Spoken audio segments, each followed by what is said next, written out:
Napag-uusapan ulit ngayon sa social media ang di umano na remake ng Marimar kung saan si Catherine Bernardo at Alden Richards daw ang bibida.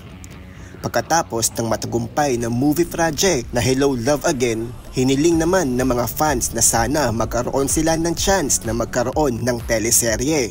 At sa ngayon nga, lumabas ang rumor at speculation tungkol sa di umano na remake na Marimar na na-excite ang mga fans at tila may bago na naman silang aabangan sa telebisyon.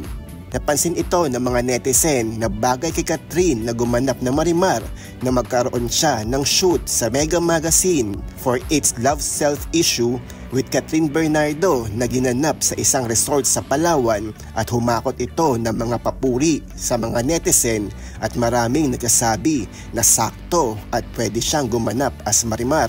Petitioning for Catherine Bernardo to star in another Marimar remake.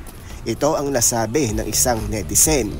Total naman, collab na rin naman ang Pinoy Big Brother, kaya ang request ng ibang netizen na sana magkaroon ng bagong collaboration ang GMA at ABS-CBN. Sana raw ay gawin nila ang bagong version ng Marimar at kunin ang Katden at ito ang magiging biggest collaboration ng dalawa sa Philippine television. Ikaw, anong masasabi mo? Sang-ayon ka ba kung sakali ang Katden ang bibida sa bagong remake ng Marimar? Comment down below.